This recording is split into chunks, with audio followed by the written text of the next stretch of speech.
একটা কথা আমার খুব হার্টে লাগছে। আজকে আমার পূর্বে অনেক বক্তারা অনেক বক্তব্য রেখেছেন নির্বাচন কেন্দ্রিক।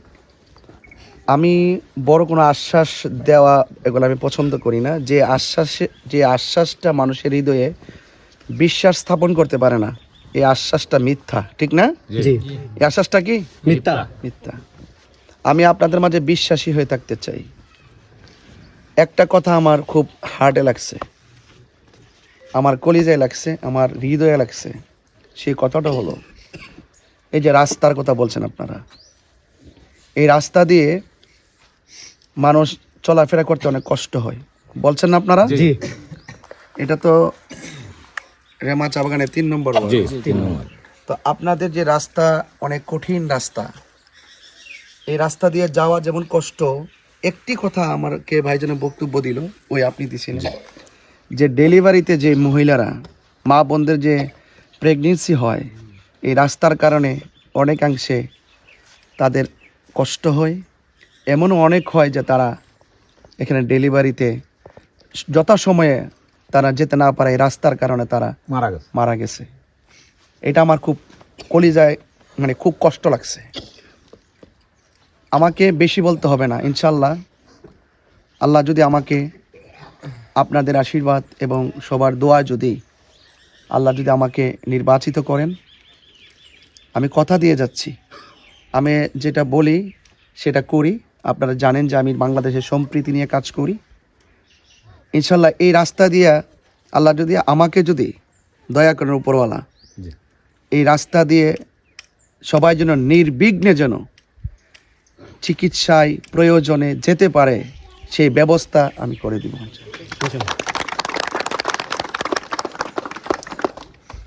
আমার আরেকজন বলেছেন যে এখানে একটি জুনিয়র হাই স্কুলের প্রয়োজন। শিক্ষাই জাতির মেরুদণ্ড।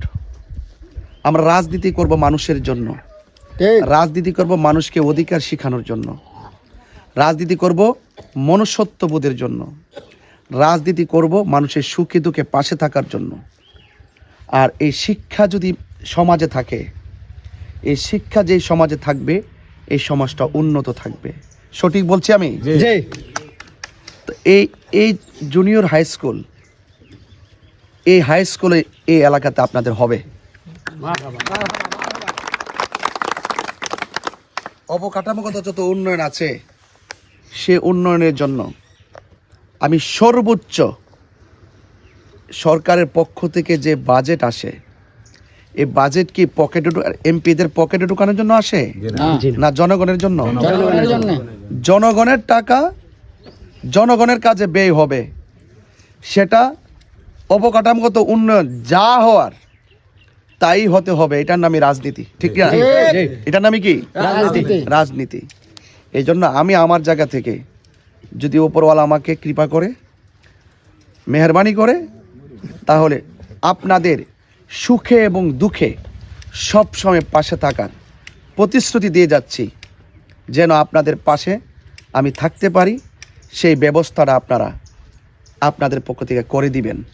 আর আমি ওয়াদা দিয়ে যাচ্ছি, আপনাদের পাশে থাকব, যেখানে কোনো হিংসা থাকবে না, নিন্দা থাকবে না, দূরত্ব থাকবে না। আপনিও মানুষ, আমিও মানুষ। আপনি আপনার ধর্ম পালন করবেন, আমি আমার ধর্ম পালন করব। কেউ কাউকে কোনো বাধা দিবে না, ঠিক আছে? সকলে মিলেমিশে আমরা থাকতে চাই কিনা? চাই কিনা?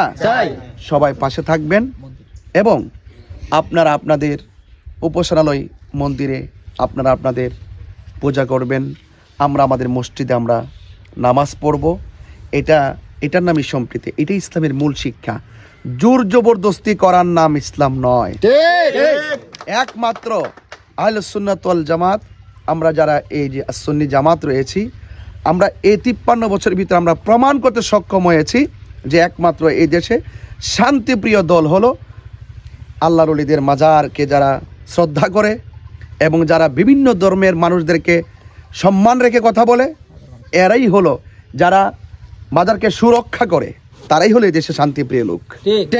আর যারা মাজার আক্রমণ করে, যারা বিভিন্ন ধরনের খুন করে, গুম করে, সন্ত্রাসী করে, দুর্নীতি করে, এদের মুখের কথা তত মিষ্টি হোক না কেন, তারা সত্যিকার অর্থে মানুষ না। তাহলে আপনারা পাশে আছেন তো? আমার দাদা ভাইরা পাশে আছেন তো? ইনশাল্লাহ বাসায় গিয়ে আমার দিদিরা যারা আছেন তাদেরকে আমার আশীর্বাদ দিবেন, আমার আদাব দিবেন এবং আপনারা পাশে থাকবেন। যেহেতু এবং আপনাদের যে আত্মীয় স্বজন তো অন্যান্য বাগানে আছে না? অন্যান্য বাগানে যে আত্মীয় স্বজন আছে তাদের কাছে আমার আদাব দিবেন এবং আপনারা আমার হয়ে আপনারা কাজ করবেন। মনে রাখবেন, যদি আমাকে এই জনপ্রতিনিধি হিসেবে যদি আমি আসতে পারি, মনে রাখবেন আপনারা শুধু আমি না, আপনারা এক একজন এমপি, ঠিক আছে? আপনারা এক একজন সেই দাবি নিয়ে আমার কাছে যাবেন, আপনার অধিকার আদায় করার জন্য আমার কাছে যাবেন। এটা ভয় পাবেন না। আমাদের দেখা যায় কি অনেক সময় আমরা ভয় পাই, অনেক সময় আছে না ভয় পাই, আছে কি না?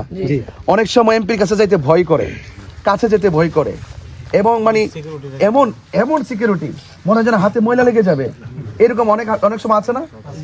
এগুলো চলবে না। কারণ আপনাদের ট্যাক্সের টাকা দিয়ে, আপনাদের টাকা দিয়ে দেশ চলে, সুতরাং ওই দেশের বাজেট আপনাদের জন্যই খরচ করতে হবে, ঠিক কি না? এই জন্য এই সুযোগটুকু আমাকে করে দিবেন, এটা আমি অবৈ দিয়ে গেলাম। আপনারা ওপেন যেতে পারবেন, আসতে পারবেন, যদি আমাকে অপার কৃপা হয় আপনারা সবাই যেতে পারবেন। আমার জন্য আশীর্বাদ রাখবেন। যা বলে গেছি কথা কাজে যদি বিশ্বাস দিতে পারি, যদি মনিব আমাকে জনপ্রতিনিধি হিসেবে কবুল করে, যা বলছি তা যদি বাস্তবায়ন না হয়, তাহলে কোনো এক সময় এই ভোটের দাবি নিয়ে আপনাদের সামনে এসে দাঁড়াবো না, আপনাদের পাশে থাকবো, কথা দিয়ে গেলাম।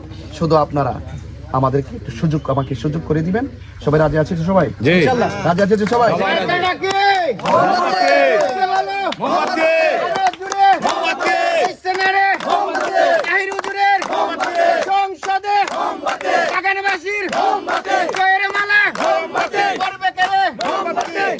ঠিক আছে?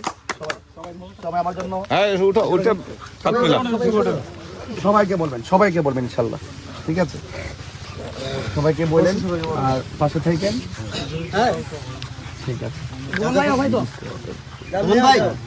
এই ব্রিজটা কোন দিকে? এই ব্রিজটা কোন দিকে? বেশি দূরে না, 1.5 কিলো হবে। এই ব্রিজ এদিকে যেতে হবে, এই রাস্তায় তো। এটা সংযোগটা কিসের সাথে লাগছে?